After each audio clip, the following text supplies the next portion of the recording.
Savoir utiliser les bons mots pour vendre est une compétence que tu dois absolument maîtriser. Dans cette vidéo, je vais te partager 5 mots qui vont te permettre de réussir lors d'un appel de vente. Et parmi ces mots, c'est le pour et le contre. Les mots dont tu dois utiliser lors d'un appel de vente et ceux dont tu ne dois pas les utiliser. Parce que vous allez constater, c'est ce que couramment nous utilisons en pensant que nous faisons du bon travail. Mais reste jusqu'à la fin parce que tu auras un bonus à la fin de cette vidéo. La première des choses, c'est que lors d'un appel de vente, il ne faut pas parler de prix, mais il faut parler d'investissement. Oui, les amis, quand il te demande d'un seul coup quel est le prix, par exemple, que ce soit un produit physique ou un produit digital, tu ne dois pas lui demander, tu ne dois pas lui donner le prix d'un seul coup. Par contre, par exemple, moi je fais dans L'Enriche qui est une entreprise physique qui a des produits physiques. Je parle là de Forçage qui est un produit digital dont nous commercialisons cela de manière indéfinie. Je parle bien de ce smart contract. Quand quelqu'un rejoint cette aventure, faut lui parler, faut lui demander tout simplement faut lui parler de l'investissement et non du prix. La deuxième des choses que tu dois absolument savoir lors d'un appel de vente, il faut toujours demander à la personne de rejoindre l'aventure. Il faut demander à la personne de rejoindre l'aventure. Vous savez, la plupart des cas, on demande aux clients que achète ton smart contract, tu vas les commercialiser. Non, non, non, non. Ça ne marche pas. Ça ne marche pas. Nous sommes des humains. On a de ces sens qui, je n'arrive pas à expliquer parce que je ne suis pas psychologue et je ne suis pas médecin. Mais on a des choses que quand on les entend, de manière inconsciente, ça réagit bizarrement dans notre tête. Donc, il faut toujours demander à ton prospect de rejoindre l'aventure. De deux. La troisième des choses que tu dois savoir, c'est que il faut pas demander une signature à ton prospect, il faut lui demander une autorisation. Par contre, quand tu causes avec un prospect, à la fin, qu'est-ce que tu fais? Tu as envie qu'il rejoigne par exemple ton canal de communication, par exemple ton groupe WhatsApp ou ton canal Telegram. Qu'est-ce que tu fais? Tu n'envoies pas tout simplement le lien que rejoins-moi le groupe. Là, tu lui donnes de l'ordre, tu lui demandes une signature qu'il rejoint obligatoirement. Non. Demande-lui l'autorisation de pouvoir l'intégrer dans ton canal de communication où tu vas pouvoir les suivre et les accompagner tous. Ça, c'est la troisième. Ça, ce sont la troisième des choses qu'il faut utiliser lors d'un appel de vente. La quatrième des choses que tu dois absolument savoir lors d'un appel de vente, c'est celle-ci. Il faut toujours accepter que lorsqu'un prospect te dit ton produit est cher. Oui, il faut toujours accepter lorsque qui dit c'est trop cher, il faut dire oui. Quand tu dis non, tu le mets dos au mur. Il va chercher à se défendre obligatoirement.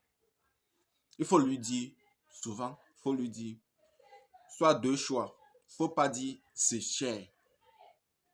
Tu as deux choix. Soit tu lui dis c'est abordable, soit tu dis oui c'est cher, mais ça vaut le coup. Ça vaut son prix. Ça mérite. C'est cher. Accepte d'abord. Maintenant, il faut lui dire ça vaut le coup.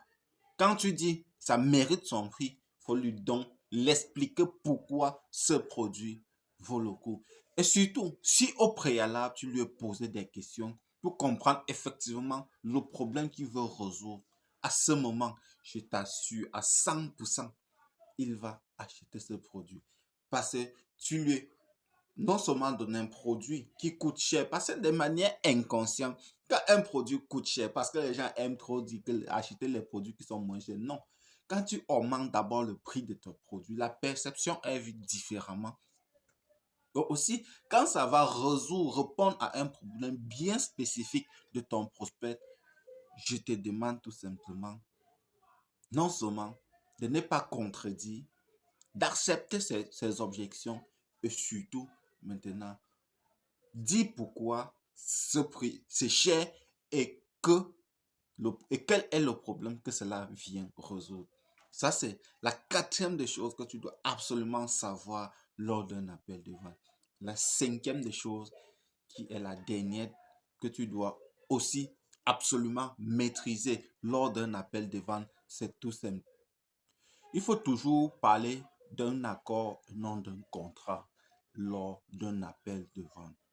Quand tu parles par exemple d'un contrat lors d'un appel de vente, c'est tout simplement comme si une fois que tu l'as vendu, ton objectif est juste de prendre son argent et c'est tout. Oui, parce qu'on signe le contrat, c'est pour ne plus avoir de problème derrière. Ce n'est pas un terrain, ce n'est pas un titre foncier qu'on est en train de signer. Ce sont des produits que tu es en train de commercialiser. Il faut parler des accords. L'accord qui est entre vous pour que vous puissiez travailler ensemble. Parce qu'il faut mettre dans la tête du prospect que le chemin que vous êtes en train d'aller, son, son échec est un échec pour toi. Sa réussite augmente plus tes résultats. Et c'est tout à fait normal que cela soit ainsi. C'est pour éviter que les gens amènent des gens dans des business sérieux, dans des vrais business, et tout simplement, lorsqu'ils ont récupéré leur argent, qu'ils s'en foutent. Oui, c'est ça aussi que la plupart des gens. Bon, comme je t'ai dit, tu es resté jusqu'à la fin. bonus, un bonus pour toi, un véritable bonus pour toi. J'espère que tu dois vraiment t'en servir de cette vidéo pour pouvoir propulser ton business. C'est quoi? C'est tout simplement que si tu n'es pas dans un business, peu importe les astuces, les stratégies que je veux partager avec toi, tu ne réussiras pas. Peu importe les astuces, les stratégies que je veux partager avec toi. Si tu n'es pas dans un business comme L'Or Riche International, dont je te recommande de rejoindre mon équipe, si tu n'es pas, par exemple, dans Forsage BUSD, dont je te recommande de rejoindre mon équipe, si tu ne fais pas dans tout ce que j'ai partagé ici, tu ne réussiras jamais. Parce que learning by doing, c'est comme les anglophones disent, on apprend mieux en le faisant. J'espère que cette vidéo n'est pas tombée dans les oreilles d'un sourd, que tu dois l'appliquer. Surtout, abonne-toi, like, partage cette vidéo et à très bientôt.